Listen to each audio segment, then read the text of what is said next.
Hi guys, I'm going to show you how to use Class Dojo. This isn't something that I have used in the past, but when I was researching different things that I could use for this assignment, I came across it and found it very interesting. So as you can see, it's free for teachers forever. You can sign up as a teacher, parent, student, or even a leader. The point of this is that it creates a positive culture. It's really used to build classroom community.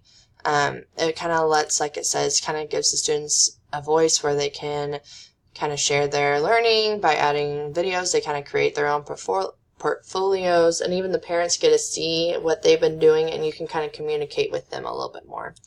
So you would just click this sign up. I already made an account, so I'm going to log in.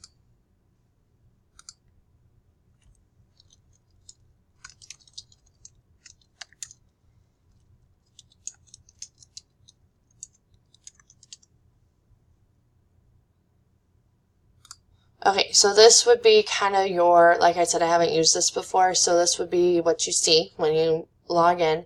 I'm going to use their demo class, so if I click on here, it'll kind of show me kind of who my kids are. So then what I can do is I can invite parents, so I would do, like, go to my invite parents section up here.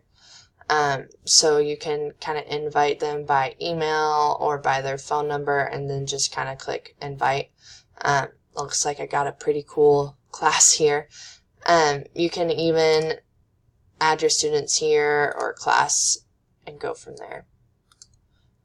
So then we could go to their portfolios where they can choose a way to sign in. I can create an activity for them to do. So this is where I can say, well, I want them to type, or I want them to videotape what they're doing, or take a picture of their writing that they made, and create their little activity and write down what I want them to do.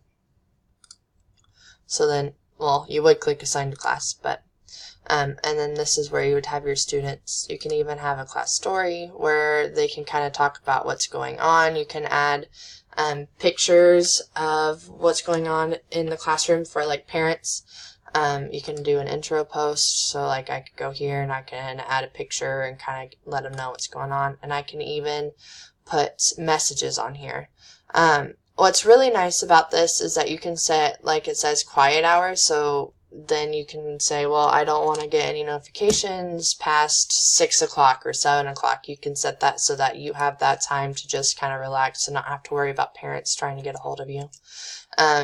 You can also even see, it says that it's translated for 35 languages. You can also see when a parent clicks translate. So we have a lot of ESOL students in our school, so I thought it was handy that you can see how they click on that, so you know that they are able to tell what you're trying to get across, which is really nice, because when you have students that are bilingual, or parents don't always speak English, it's kind of a hassle to have to translate everything. So using this would allow you not to have to physically go and ask someone else to translate it for you.